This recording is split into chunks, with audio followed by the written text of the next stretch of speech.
Hi friends, welcome to our channel నక్షత్ర Shri creations. ఇవాళ చల్ల పునుగుల్ని ఈజీగా ఎలా తయారు చేసుకోవాలో చూద్దాము. ఈవినింగ్ స్నాక్కి చాలా బాగుంటాయి.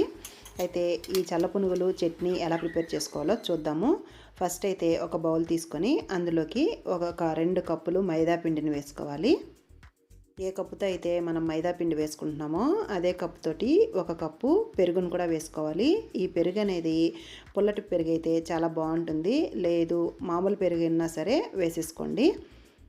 పెరుగు వేసుకున్న తర్వాత మనము ఇందులోకి సన్నగా తరిగిన ఒక 2 పచ్చిమిర్చి చీలికలు, అందులో సన్నగా తరిగిన కొద్దిగా కొత్తిమీర, సన్నగా తరిగిన కొద్దిగా కరివేపాకు, అందులో 1 టేబుల్ స్పూను జీలకర్ర, సన్నగా తరిగిన ఒక పెద్ద ఆనియన్ని ఇందులో వేసుకోవాలి.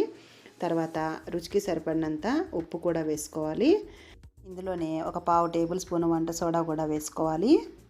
వేసుకొని ఇదంతా కూడా ఫస్ట్ వాటర్ ఏం వేయకుండా ఫస్ట్ ఇదంతా కూడా కలుపుకోవాలి.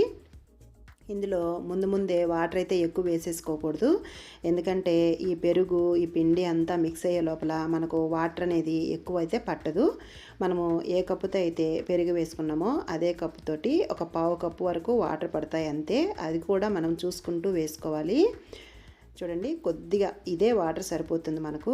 ఈ వాటర్ కొద్దిగా వేసుకొని కలుపుకోవాలి. అవసరం అనుకుంటేనే మళ్ళీ వాటర్ అనేది వేసుకోవాలి.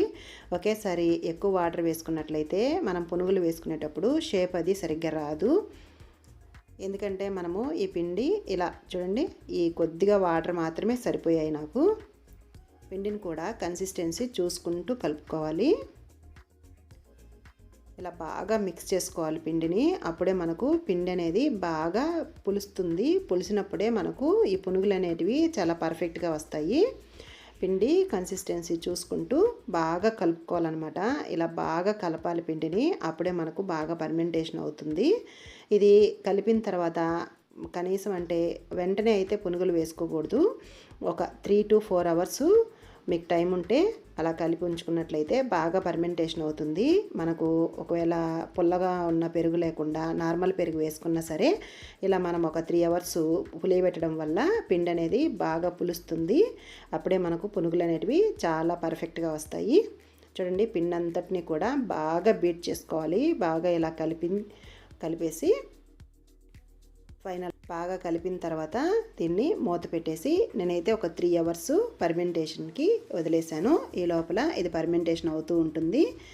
మనము ఇందులోకి కావాల్సిన చట్నీ ప్రిపరేషన్ ఏంటో చూసేద్దాం. ఫస్ట్ అయితే ఒక మిక్సీ జార్ తీసుకొని అందులోకి 1 కప్పు వేపుడు శనగపప్పు అంటాం కదా, ఆ వేపుడు శనగపప్పు వేసుకోవాలి. అందులోకి కారానికి సరిపడినన్ని పచ్చిమిర్చి, ఒక 2 వెల్లుల్లిపాయలు వేసుకోవాలి. మీకు వెల్లుల్లిపాయలు ఇష్టం లేదనుకుంటే స్కిప్ చేసేయండి.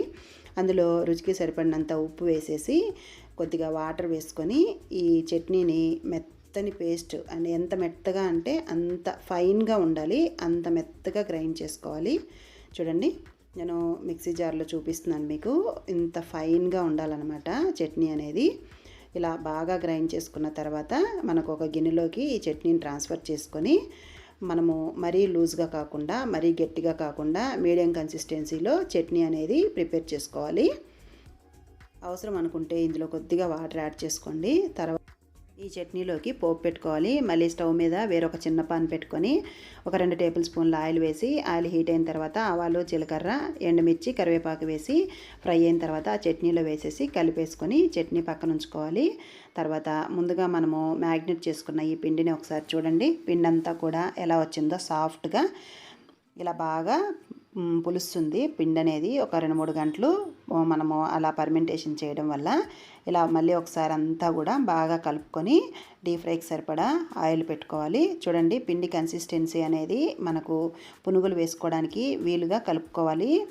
తర్వాత మనము ఈ పునుగుల్ని చిన్న చిన్న పునుగులుగా మనం ఆయిల్లో వేసేసుకొని వేపుకోవాలి.